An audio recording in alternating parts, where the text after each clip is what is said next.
ஆதாமின் சந்ததி. பின்னும் ஆதாம் தன் மனைவியை அறிந்தான். அவள் ஒரு குமாரனை பெற்று, காயின் கொலை செய்த ஆபேலுக்கு பதிலாக தேவன் எனக்கு வேறொரு புத்திரனை கொடுத்தார் என்று சொல்லி அவனுக்கு சேத் என்று பெயரிட்டாள். சேத்துக்கும் ஒரு குமாரன் பிறந்தான். அவனுக்கு ஏனோஸ் என்று பெயரிட்டான். அப்பொழுது மனுஷர் கர்த்தருடைய நாமத்தை தொழுது கொள்ள ஆரம்பித்தார்கள். இந்த அதிகாரத்தில் இந்த வசனத்தில்தான் ஆதாமை பற்றி முதன் முறையாக சொல்லப்பட்டிருக்கிறது.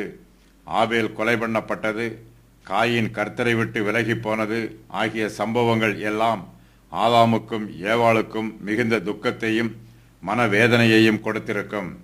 காயின் கர்த்தரை விட்டு விலகி போனான். அவன் துன்மார்க்கமாய் ஜீவித்தான். அதற்கான தண்டனைகளை அவன் அனுபவிக்கிறான். நாம் கர்த்தரை விட்டு விலகி போகும்போது கர்த்தரும் நம்மை விட்டு விலகி போய்விடுவார். காயின் கர்த்தரை விட்டு விலகி போனது ஆதாமுக்கும் ஏவாளுக்கும் மிகுந்த வருத்தமாயும் வேதனையாயும் இருக்கிறது. இந்த சூழ்நிலையில் கர்த்தர் அவர்கள் இருவருக்கும் அவர்களுடைய மனவேதனையிலிருந்து விடுதலை கொடுக்கிறார். ஆதாமும் ஏவாளும் கர்த்தருடைய கிருபையினால் தங்கள் குடும்பத்தை மறுபடியும் கட்டி எழுப்புகிறார்கள்.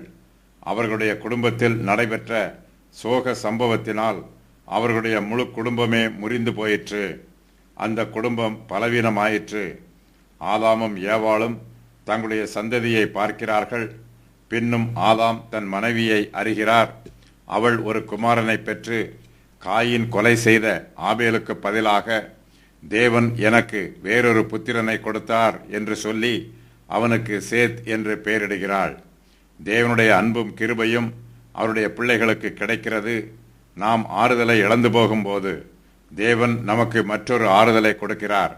சில சமயங்களில் கர்த்தரே நம்முடைய ஆறுதல்களையும் ஆதரவுகளையும் ஒவ்வொன்றாக எடுத்து போடுகிறார். ஆனாலும் கர்த்தர் நம்மை ஒருபோதும் கைவிடுகிறவர் அல்ல.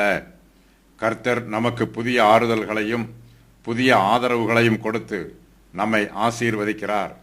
பல சமயங்களில் பழைய ஆசீர்வாதங்களை விட புதிய ஆசீர்வாதங்கள் நமக்கு அதிக பிரயோஜனமாயிருக்கும். பாவிகள் கர்த்தருடைய ஊழியக்காரருக்கு விரோதமாக தீங்கு செய்கிறார்கள். அவர்கள் உன்னதமானவரின் ஊழியக்காரர்களை மொத்தமாக அழித்து போடலாம் என்று கற்பனை பண்ணுகிறார்கள். துன்மார்க்கரின் யோசனை நிறைவேறாது. அவர்கள் ஏமாந்து போவார்கள். கர்த்தருடைய ஊழியக்காரருக்கு விரோதமாக தீங்கு செய்கிறவர்கள் கர்த்தருக்கு விரோதமாக தீங்கு செய்ய முயற்சி செய்கிறார்கள். கர்த்தருக்கு விரோதமாக யுத்தம் பண்ணுவது இயலாத காரியம். கிறிஸ்துவானவர் தம்முடைய பரிசுத்தமான வித்தை பார்த்து கொண்டிருக்கிறார். கர்த்தரால் இந்த கல்லுகளில் இருந்தும் தமக்கு பிள்ளைகளை உண்டு பண்ண முடியும். இரத்த சாட்சியாக மரித்து போனவர்களின் இரத்தம் சபையின் பரிசுத்தமான வித்தை உற்பத்தி பண்ணும். காயின் ஆபேலை கொலை செய்தான். ஆபேல் இரத்த சாட்சியாக மரித்தான்.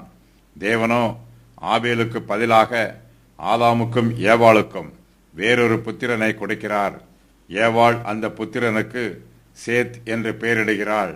சேத் என்னும் பெயருக்கு ஸ்தாபிக்கப்படுவது என்றும் நிலைத்திருப்பது என்றும் பொருள். சேத்தின் சந்ததியிலிருந்து மனுக்குலம் முடிவு காலம் வரையிலும் தொடர்ந்து உற்பத்தியாகும். சேத்தின் சந்ததியில் மேசியா வருவார். காயின் கர்த்தருடைய சந்நிதியை விட்டு விலகி போனான். அவன் கர்த்தரை விட்டு பின்வாங்கி போனவர்களுக்கு தலைவனாயிருக்கிறான். அவனும் அவனுடைய சந்ததியாரும் இந்த பூமியில் நிலையற்று அலைகிறவர்களாய் இருப்பார்கள். சேத்தின் சந்ததியிலிருந்து கர்த்தருடைய சபை ஸ்தாபிக்கப்படும். கர்த்தருடைய சபை நிலைத்திருக்கும். இயேசு கிறிஸ்துவிலும் அவருடைய சபையிலும் விசுவாசிகளாகிய நமக்கு ஸ்திரமான ஆறுதல் கிடைக்கும். ஆதாமும் ஏவாளும் தங்களுடைய வித்தின் வித்தை பார்க்கிறார்கள். சேத்திற்கும் ஒரு குமாரன் பிறந்தான். அவனுக்கு ஏனோஸ் என்று சேத் பெயரிட்டான். ஏனோசின் குடும்பத்தில் கர்த்தரை துதிக்கும் ஜனம் எழும்பி வருகிறார்கள். மனுஷர் கர்த்தருடைய நாமத்தை தொழுது கொள்ள ஆரம்பிக்கிறார்கள். கர்த்தருடைய பரிசுத்தவான்கள் தங்களுடைய பிள்ளைகளையும் பிள்ளைகளின் பிள்ளைகளையும் காண்பார்கள். ஒருவேளை அவர்கள் தங்கள் சந்ததியை பார்க்காவிட்டாலும் அவர்கள் இஸ்ரவேலின் சமாதானத்தை காண்பார்கள். கர்த்தரிடத்தில் வந்து சத்தியத்தில் நடக்கிறவர்களே இஸ்ரவேல் புத்திரர். கர்த்தருடைய நாமத்தை தொழுது கொள்கிறவர்கள் கர்த்தருக்கு ஊழியம் செய்கிறார்கள். அவர்கள் தங்கள் வீடுகளிலும் வெளியே பொது இடங்களிலும் கர்த்தருடைய நாமத்தை தொழுது கொள்வார்கள். கர்த்தருடைய நாமத்தை தொழுது கொள்ளுகிறவர்களுக்கும் அவருடைய நாமத்தை தொழுது கொள்ளாதவர்களுக்கும் வித்தியாசம் உண்டு. ஏனோஸ் பிறந்த காலத்தில் கர்த்தருடைய நாமத்தை தொழுது கொள்ள ஆரம்பித்த மனுஷரும் இருந்தார்கள். அக்காலத்தில் கர்த்தருடைய நாமத்தை தொழுது கொள்ளாத மனுஷரும் இருந்தார்கள். பூர்வ காலத்தில் 2 வம்சங்கள் இருந்ததாக வேத பண்டிதர்கள் பொதுவாக கூறுகிறார்கள். ஒன்று சேத்தின் மூலமாக வரும் பக்தியுள்ள வம்சம், மற்றொன்று காயின் மூலமாக வரும் பக்தி இல்லாத வம்சம். ஜலப்பிரளயத்துக்கு முன்பிருந்த காலத்தில் ஆதாமின் குமாரர்களும் குமாரத்திகளும் தங்களுடைய இனத்தை விருத்தி செய்து வம்சத்தை உருவாக்கினார்கள். ராட்சதர்களும் இருந்தார்கள்.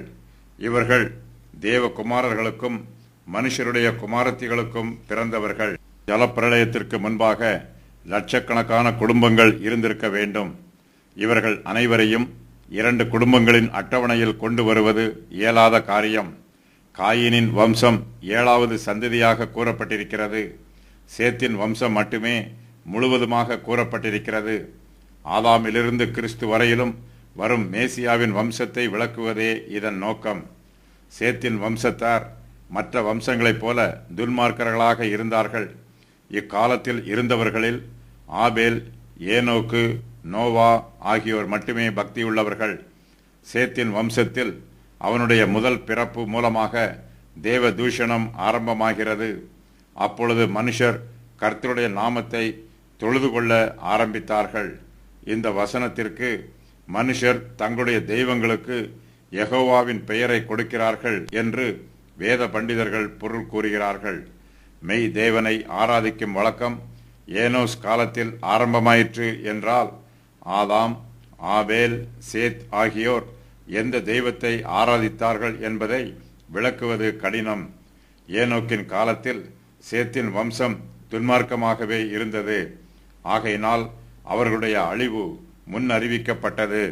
ஏனோக்கு ஜலப்பிரளயத்தை முன் அறிவிக்கிறான். தன்னுடைய மகனுக்கு மெத்துசலா என்று பெயரிடுகிறான். இதற்கு அவன் மரிக்கிற போது ஜலப்பிரளயம் வருவதாக என்று பொருள். பூமியில் நோவாவை மட்டுமே கர்த்தர் தமக்கு முன்பாக நீதிமானாக காண்கிறார்.